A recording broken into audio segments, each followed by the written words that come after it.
happened last week when I sent that confirmation email out. Always got 5 minutes, it doesn't have to be I rushed, am it just has to be. just a little gun shy. I rushed home from work because I walked, just so I could go get my car and drive, so and I would be in our home and walk home. You see they're starting to excavation down there? Yeah, we got a site meeting tomorrow. Just to get on board with everybody. Yeah, but I got the password and it's not working. Oh, really? Okay. Where's my phone? Yep. It's in the Ready to go. hospital.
tonight, is an application for a, use variance, which you all have. The reason for this use variance, is the determination of use is a boarding house. In the current zoning, a boarding house is not permitted in that zoning district now. The applicant, Joe Romansky, bought it, probably 3 years ago now. March. When it was being used, it was a boarding house. They had vets in there, and so that sold. Joe bought it. He operated it as a rental with college students for 2 years. Then at the end of last year, season, I think, school semester, he stopped using it as that. This year. This year, yep. So now, because it goes 2 years without a legal use, I guess, which it lost its non-conforming, and part of that is because the zoning code was changed. So that use is not permitted. So that's why we're here tonight. I'm going to let Joe go through his application. At the end of it, if you got any questions, feel free. What we will wind up doing tonight is hearing the applications. You can ask any questions. We won't take any action. We're going to schedule a public hearing for next month and continue discussions and review. All right? Thank you, Neil. Good evening, lady. So my name is Joseph Romansky. I own 144 Hamilton Street. It's on the corner of Hamilton and Madison. And as you heard from Neil, I bought that property in March 2022. My initial intention was to rent it to college students, being that Hobart William Smith is right across the street. However, I also had a contingency plan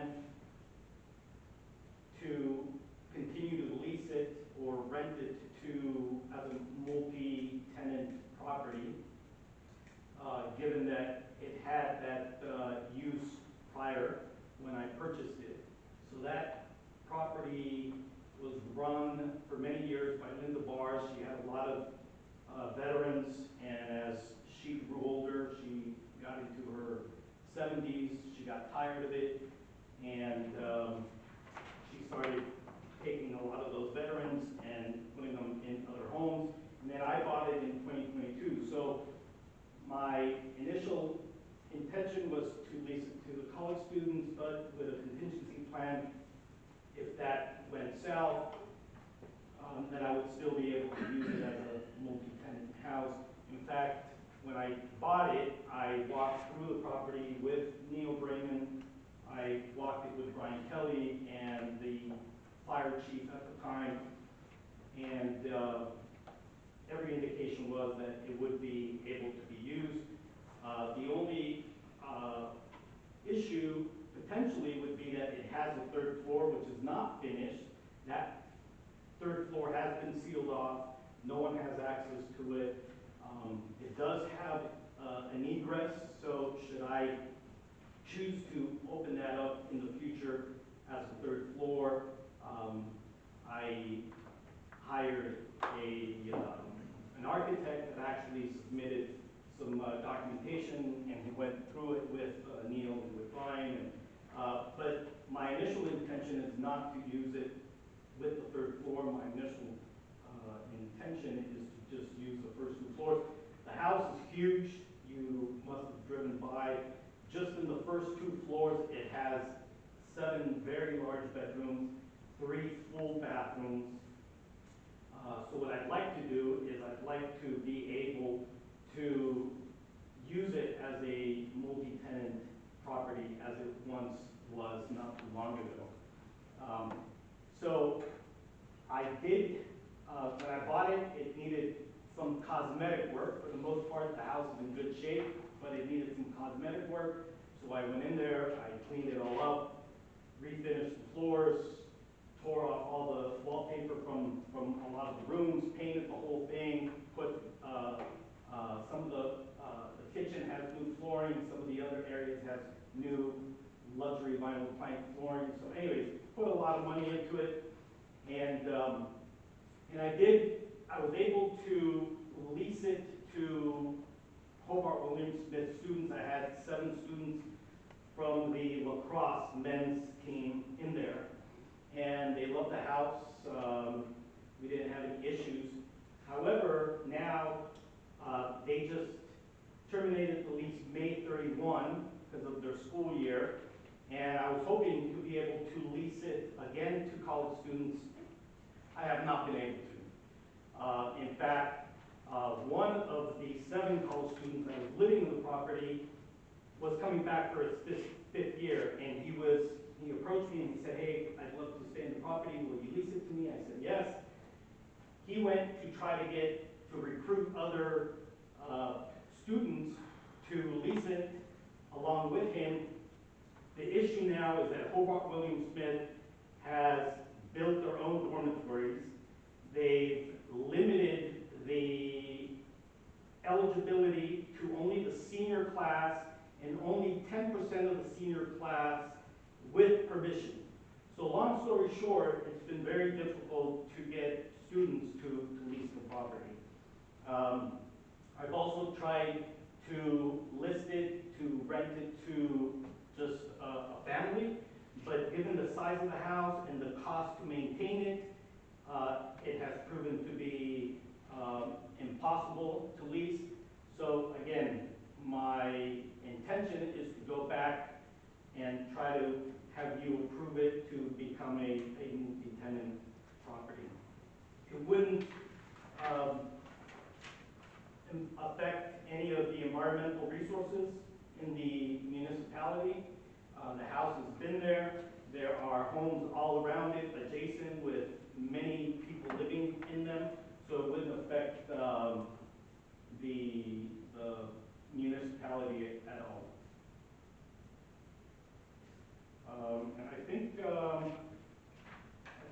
that's about it. I don't know what else to share with you. How many people do you actually anticipate housing there? So there are 7 full bedrooms in the first 2 floors, so 7 people. 7 people total. 7 people total, correct. That includes the house manager? Yes, that would be one of the rooms.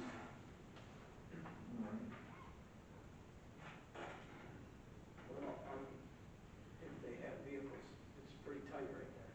Yeah, so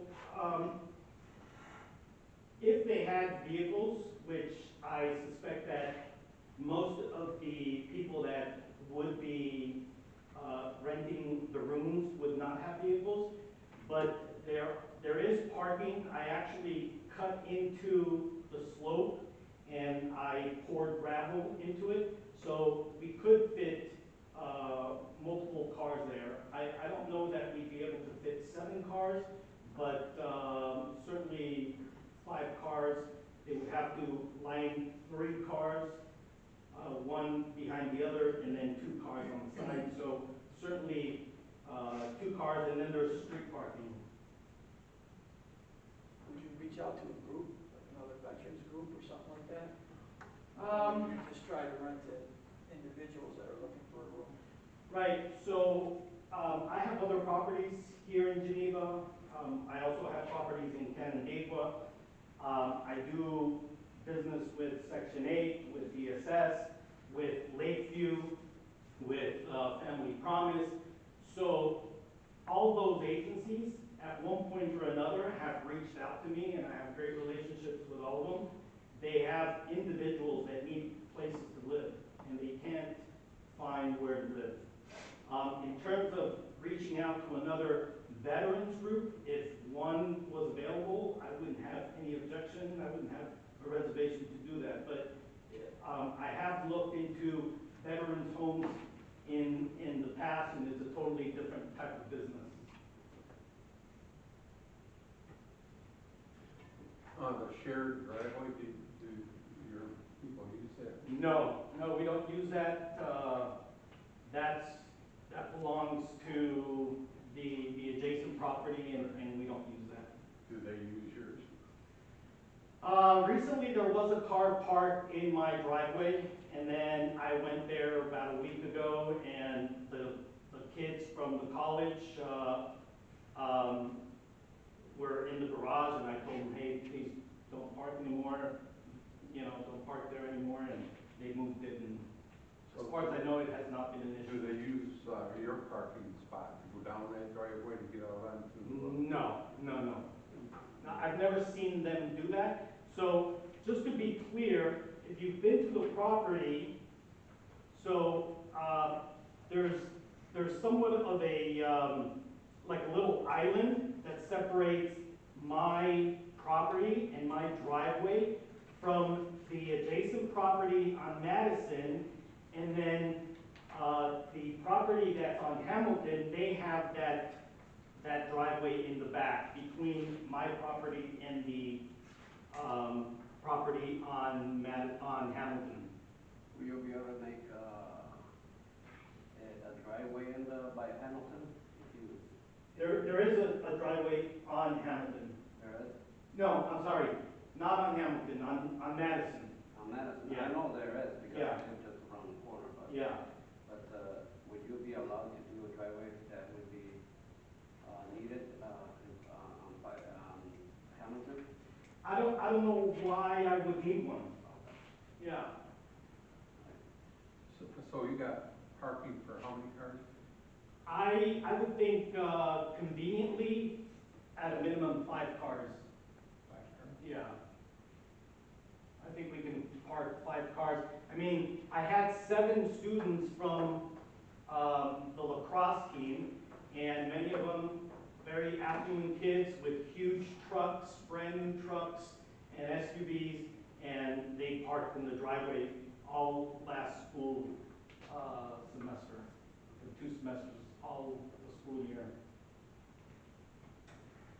There's one kitchen, There's one kitchen, yes. so who runs the kitchen? If you have 7 individuals that you Yes. have into, how do they're supposed to all get along and use that one kitchen? In theory, yeah. I mean, that's how rooming homes work. It could have potentially a small refrigerator in their bedroom. I would limit what type of appliances they would have in their own bedrooms for safety reasons. But, yeah, the idea is for them to all share the kitchen. And your property manager, what part would they play? Do they keep track of what? So he would actually live in the property. He would be occupying one of the rooms, and his role in essence would just be to maintain order, make sure that everything was running as well as possible. Yeah. Is that like a swap? Yeah, I'm working something out with him in terms of the rent, yes.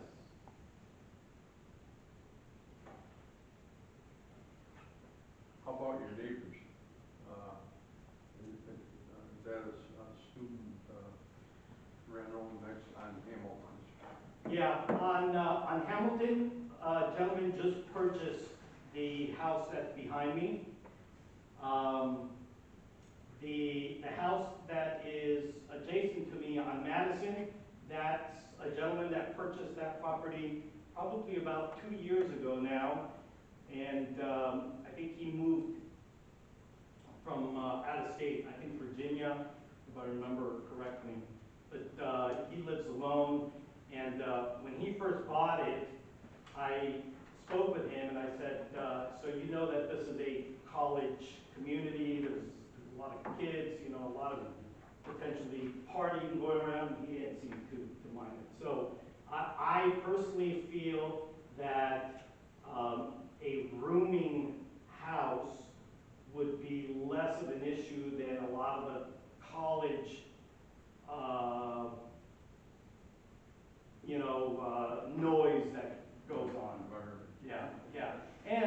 not to mention the fact that these people, again, I reiterate, these people need a place to live. I think they'd be very careful about their behavior, otherwise they would lose out, you know?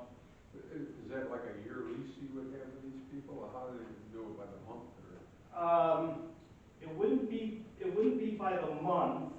To be honest with you, I haven't thought it that, all of my leases are at a minimum 1 year. So I would suspect that I would have the same thing. That's regulated by the, like, veterans?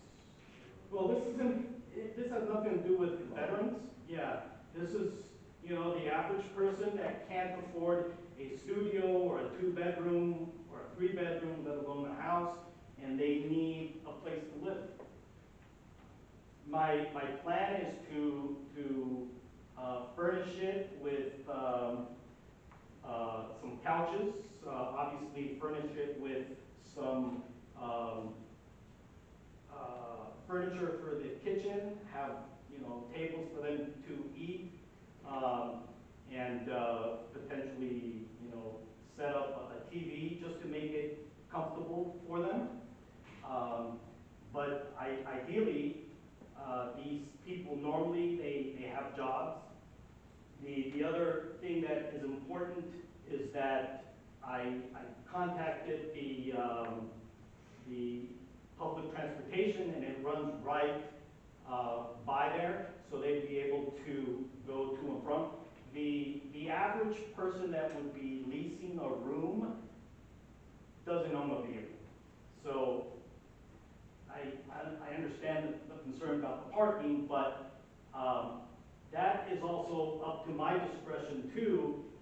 If I want to lease to someone, if I'm tapped out in terms of driveway space, I can say, well, you have a car, you can't, you know, bring it here, or you're gonna have to find parking elsewhere.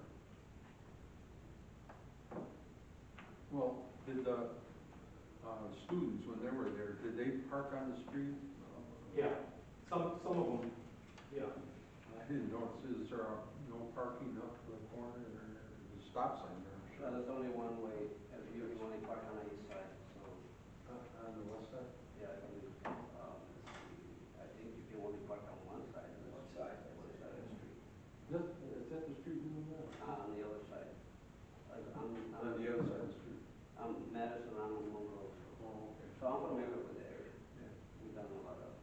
So it's, as far as street parking is limited, but you do have a good space for parking, because I know the house. Yeah, and in anticipation of having multiple students, like I said, I carved into the side of the yard, and I poured gravel out there to give them, I made myself a couple 2 parking spaces. Yeah, I'm familiar with that, so there is space for if you said 5 vehicles, I think there's more space for vehicles that are smaller. Yeah. Right.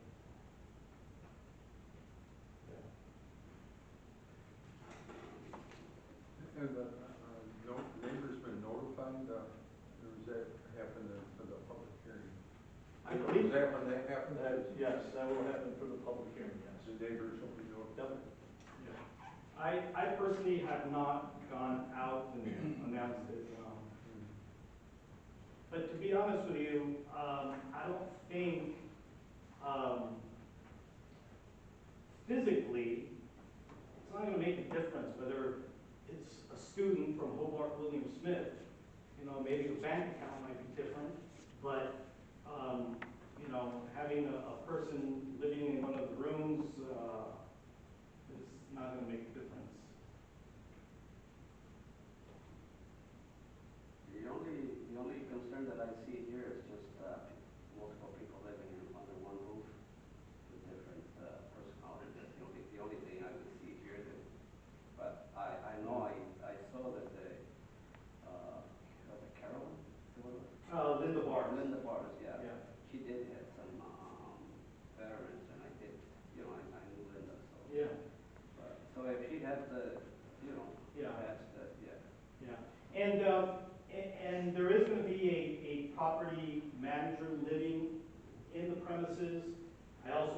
on putting cameras in the property. So, I don't foresee that being an issue. You did mention too, when you said Lakeview, you're talking about landscaping? No, Lakeview is a health service agency, yeah. Yeah, I think they're on Washington, they have their office on Because Washington. I'm familiar with Lakeview, also landscaping, but also they have multiple places, houses and people. Yeah. Yes, It's like- yeah, I'm familiar It's like with the that. ARC. Say that again? It's almost like the ARC. Yeah, Similar. yeah. Yeah.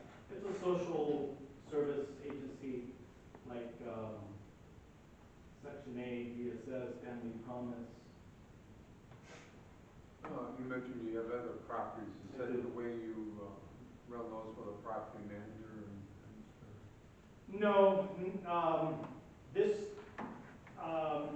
is probably the largest property I have. Some of the other ones are, single-family residence, or a fourplex, and I have individual tenants in. Right, so you haven't tried this method yet? No, I have not tried this method, but, Linda Bars was there for years, running a veterans home, and. Did she live there? She did live there, yeah. Yeah. And I plan to have a person live in the house as well, as I stated. So, that's the plan. I'm familiar with the financial struggle there. Excuse me? I'm familiar with the financial situation there because of, Yeah. with the whole Will Smith, and that Yeah. had to be because of all the noise. And so there was a complaint from the neighborhood, so. I'm sorry. From the noise from the college students. So that's why a lot of their new policies, housing more students in the college campuses. And now, that's the other back, the issue for any landlord Yeah. that will want to make, ends meet to make money, make the money with the college students. And now, I already look at the statements, the paperwork that you send in the spreadsheet, Yeah. that affects in terms of business. So I think, are you applying for a variance of use? Right. Right, so. Yeah. Yeah. To your point, Mr. Gomez, Hobart William Smith has built dormitories, and they want to fill their dormitories before they allow some of the property owners to lease, and capture that revenue. They want to capture that revenue. Not to mention the fact that enrollment to the university has dropped.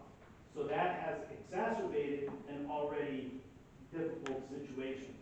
So what they want to do is they want to capture as much of that revenue. And if property owners are taking those tenants, those students, and leasing to them, then they're losing out on that revenue. So, I think that's an issue that's happening, and it has been happening now for probably the last 24 months. A lot of the property owners in the area are selling. So that's something that the city's gonna have to be conscientious. Well, I was part of the group that actually wanted to try to work with the neighborhood because of the noise. A lot of the other property owners there Yeah. and the members of the community in the area, and which is called the Pounder Square. Okay. And so, right next to my house, there was it used to be like yours, it had 6 rooms, and they used to house, and they turned it into a Airbnb because of the Okay. situation. It didn't bother me, but it bothered my other neighbors, the neighbors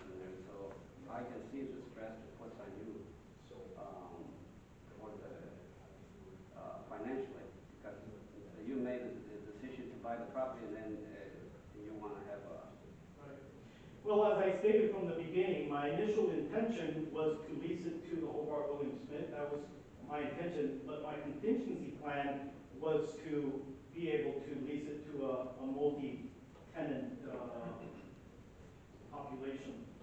And we wouldn't be here today had the use variance not changed, last December. In fact, that's why I met with Neil and I met with Brian Kelly and the fire chief, and we walked through it, and I like to dot my i's, cross my t's, do everything properly. But now the use variance has changed, and now it's affecting me, and it's affecting, creating a financial hardship for me. Well, me personally, as I look at the use of the variance,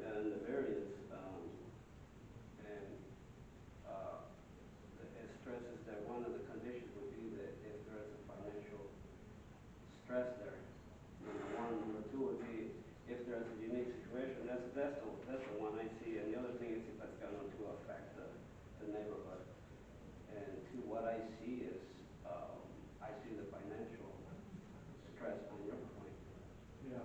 Well, the college students moved out at the end of May, and I have not been able to find new tenants. So, yeah, absolutely. I'm familiar with a lot of the landlords in the area, so I know what they go through. So, and this is a unique situation, and it was already was in place, so it just kind of the law changed, so like you said, we're here for this, and so Right. yeah. Yeah. Well, I appreciate the understanding. Would you use this for a B&B type operation? So that's Has that entered your mind at all? well, that's a whole different business, and I will tell you, I own property in Canandaigua, and I just converted one of my units into a short-term rental, like an Airbnb, VRBO. It's a lot of work. It's a lot of work, and I'm very critical about how the property looks, the unit looks. So I have a cleaning crew that goes in there and cleans, and after that, I go in and make sure that the shower glass door is clean and there's no streaks on the mirrors and stuff like that. So to turn this property into a short-term rental, I don't know, I think it'd be difficult. I don't understand.